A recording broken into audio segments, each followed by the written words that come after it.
Сәлеметсіңдер ме балалар?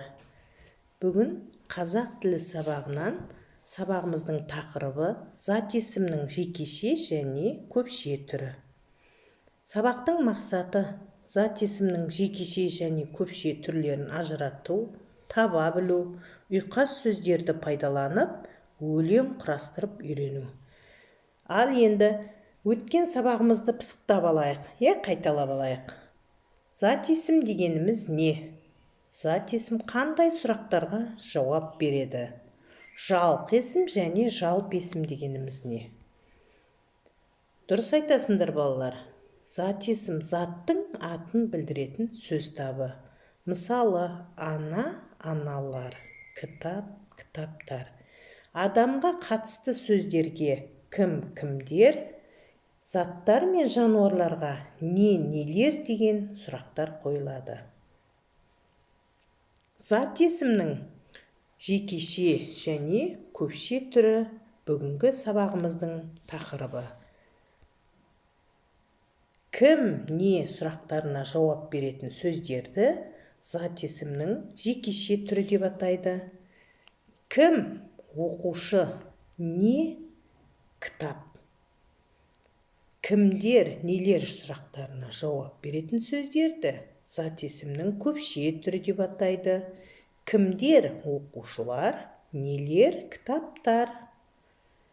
Енді балалар, жаңада айтып өттік, зат есімнің жекеше көпше түрлерін. Енді оның сұрақтары қандай екен? Кім, кімдер, не, нелер. Енді мына жерде балалар зат есімнің жекеше түрлері берілген. Дөңгелектердің ішін қарайық кәнекей. Осыларға көптік жалғауларын сәйкестендіріңдер. 44-ші жаттығуға қараймыз. Суреттерге қара. Ненің суреті тұр екен балалар? Бұл жерде баланың суреті тұр, Бала. Бұған көптік жалғауын жалғасақ, балалар. Асық. Көптік жалғауын жалғайтын болсақ, асықтар.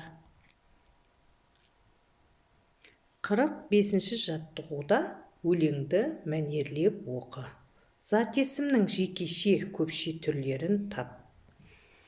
Қарға, қарға, қарғалар. Қар үстінде жорғалар. Екі шоқып бір қарар. Деп жолымды оң қарар. Бұл жерде балалар зат есімнің жекеше түрі қарға, ал көпше түрі қайсы екен?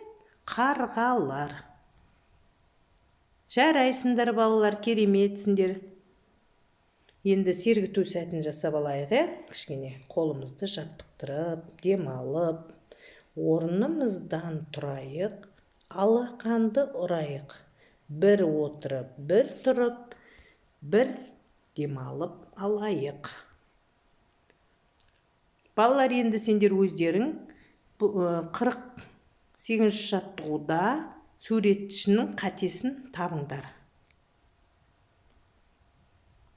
Сонымен бүгінгі сабағымызда зат есімнің жекеше және көпше түрін толықтай ажыратуға дағдыландыңдар. Зат есімдерге көптік жалғауларын дұрыс жалғауды білдіңдер. Жарайсыңдар балалар, рахмет. Бүгінгі сабағымыз аяқталды.